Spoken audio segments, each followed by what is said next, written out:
pessoas, bom dia, boa tarde, boa noite para vocês.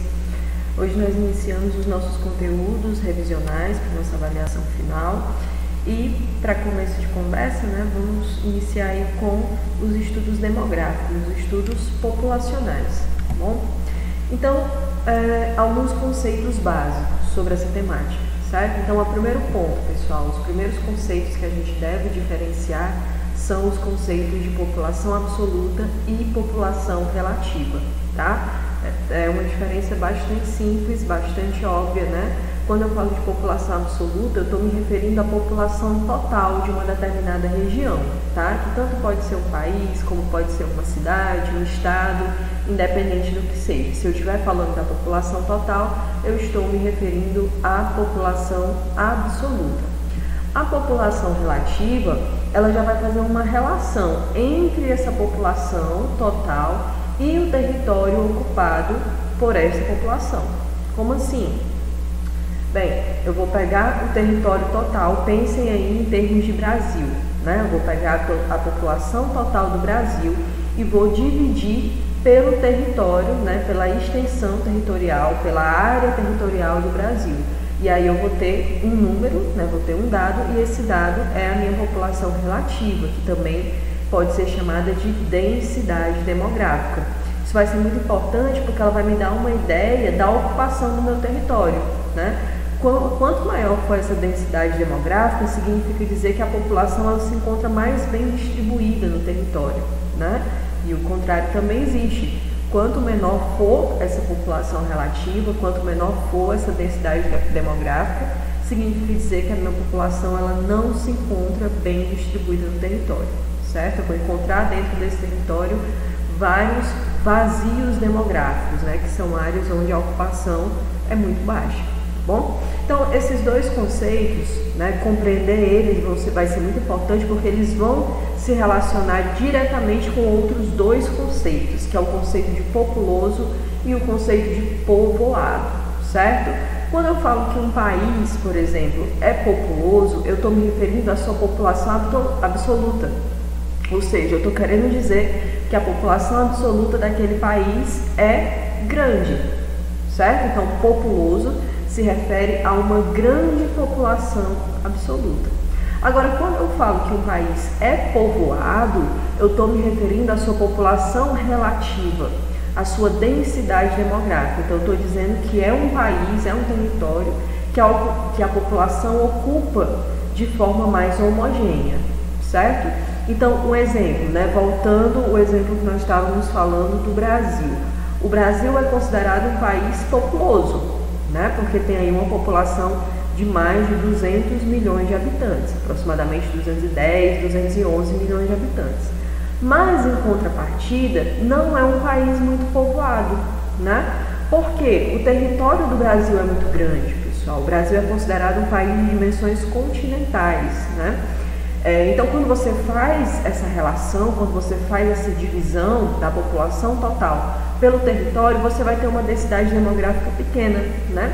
E se a gente for refletir sobre a realidade brasileira, de fato, né, nós vamos ter áreas densamente povoadas, né, como é o caso dos grandes centros urbanos, das capitais de estados, né, principalmente na região sudeste e na região sul, mas em várias e várias cidades, tanto do sertão nordestino, como do centro-oeste, como principalmente da região norte, a densidade populacional é muito pequena, né? Então isso é justamente um reflexo dessa população relativa baixa, dessa densidade demográfica baixa, certo?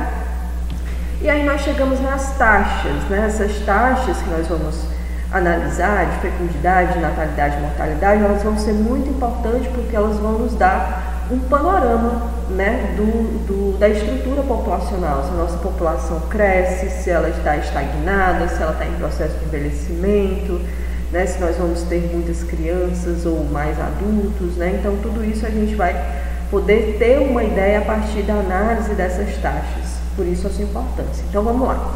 Quero que vocês prestem bem atenção nessas duas primeiras, porque é muito comum que haja uma confusão entre as duas. Tem muita gente que acha que taxa de fecundidade e taxa de natalidade é a mesma coisa, mas olha só, como é que eu faço esse cálculo, né? A taxa de fecundidade, que aqui está representada por TF, é igual ao número de nascimentos em um recorte, tá, pessoal, em um ano, dividido pela população feminina em idade reprodutiva. Isso é muito importante, tá bom? É o número total de nascimentos em um ano dividido pela população feminina em idade reprodutiva, vezes 1000, porque a gente está falando de taxa, tá bom? Então, esse indicativo, essa taxa, ela vai me dar uma ideia da quantidade de filhos, em média, né, que uma mulher, durante o seu ciclo reprodutivo, ela pode vir a ter, no caso, no nosso país, tá bom? A taxa de natalidade é diferente. Olha só como é que eu calculo a taxa de natalidade. TN é igual ao número de nascimentos dividido pela população total do país naquele mesmo ano, pessoal. Perceberam a diferença?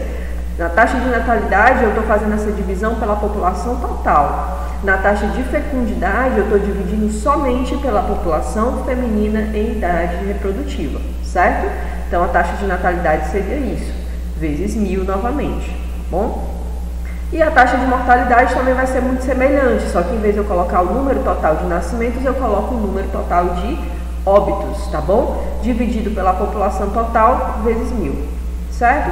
Então, todas essas taxas, como eu já falei, elas vão ser muito importantes, né, para nos dar um panorama da realidade demográfica do país. E é a partir dessas duas últimas que nós vamos poder calcular o crescimento vegetativo, né, o crescimento da população. Então, o crescimento vegetativo é igual a taxa de natalidade menos a taxa de mortalidade. Um exemplo, imaginem aí que no Brasil, no ano de 2019, a taxa de natalidade foi de 12%, tá bom? E a de mortalidade foi 8%. Então, quando eu faço 12 menos 8, eu vou ter um crescimento vegetativo de 4%. Então, eu posso dizer que a minha população em 2019 manteve um padrão de crescimento, né? Representado por 4%. Já se você vai em países da Europa, né, você vai ter várias nações que já apresentam crescimento nulo, né, ou seja, zero ou muito próximo de zero, e até mesmo negativo, né? Você tem uma taxa de mortalidade superior à taxa de natalidade. Então, quando você faz esse cálculo, você tem um número negativo, o que é um indicativo de envelhecimento da população, né, e de que essa população não está mais crescendo, tá bom? E um outro conceito, pessoal, é o conceito de PEA ou PIA, certo? PEA significa população economicamente ativa e PIA, população em idade ativa. Ambos as siglas, elas se referem à população de 15 a 59 anos, tá, pessoal? A gente exclui aí as crianças e jovens de 0 a 14, né, porque não estão em idade de trabalho, e os idosos, né, que são aqueles com 60 anos ou mais, tá bom? Então, a gente vai dar uma aprofundada nesse dado quando a gente for falar agora, na sequência, dos setores da economia, né? Como a população se distribui, né, nos setores da economia e a relação com a PEA ou a PIA. Bom, então os setores da economia, como vocês bem sabem, né, é dividido em 3: o setor primário, o setor secundário e o setor terciário. O setor primário é formado basicamente pelas atividades de extrativismo, agricultura e pecuária. São aquelas atividades que estão diretamente relacionadas com a natureza, né, e que não existe um processo de transformação significativo. Esse processo de transformação, né, mais significativo, ele vai existir no setor secundário, que é o setor industrial, né, que vai se dividir em 3. As indústrias, elas podem ser indústrias de base, né, que como o próprio nome já diz, são as indústrias que dão base para outras indústrias, como por exemplo, a indústria de siderurgia.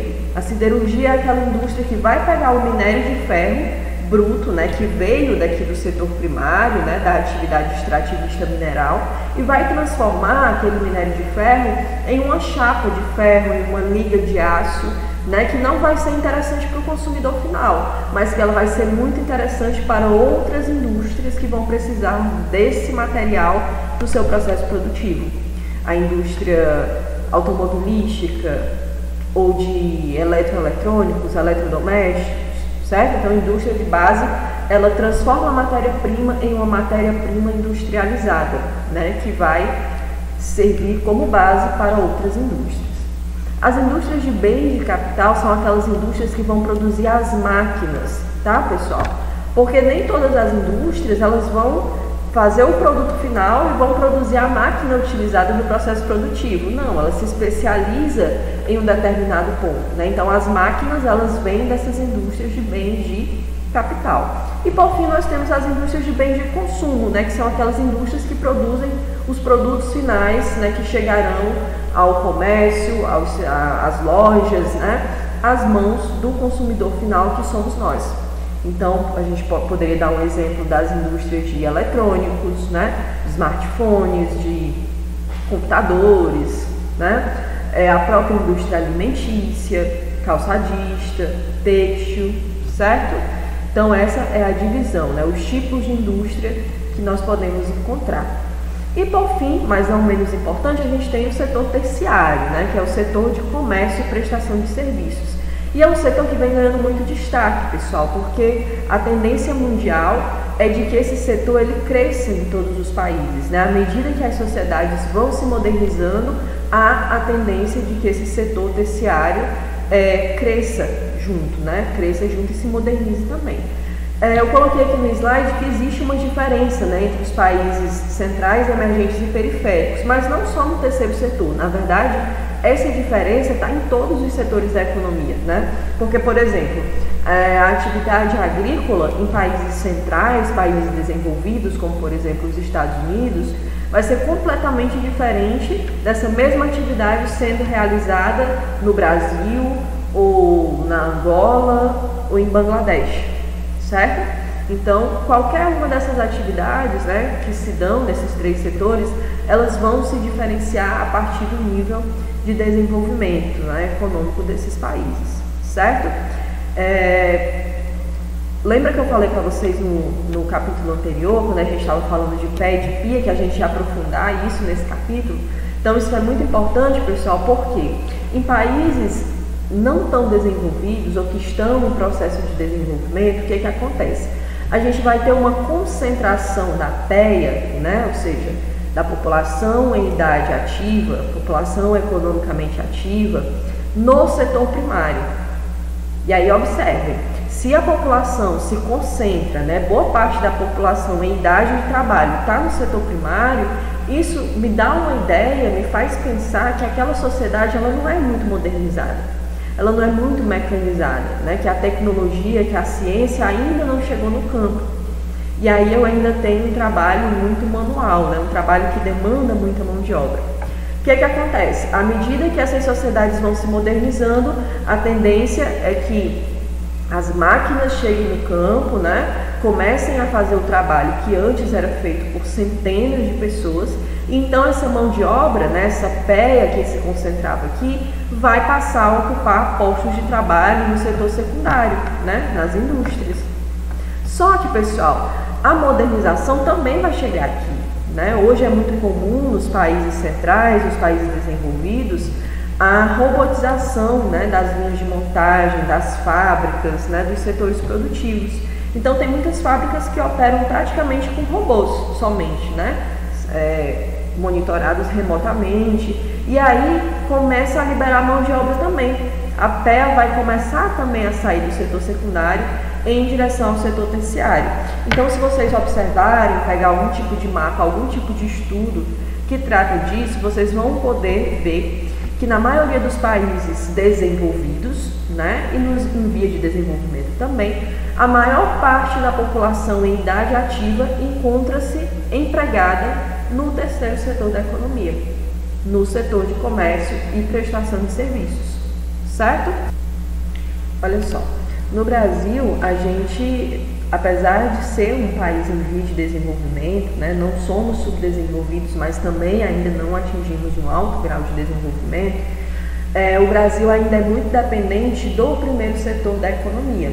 Só que um detalhe, o nosso primeiro setor da economia, nossas atividades agrícolas, pecuaristas e extrativistas, elas são bastante mecanizadas, né? Utilizam muitas técnicas modernas, né? Máquinas, implementos agrícolas, fertilizantes químicos, enfim, tudo isso é utilizado para aumentar a produtividade, mas ainda há essa grande dependência, né? Olha só, essa notícia, né, retirada aqui de um portal que trata de notícias sobre o comércio exterior, fala que em agosto, né, isso, agosto de 2020, todos os 10 principais produtos exportados pelo Brasil foram commodities.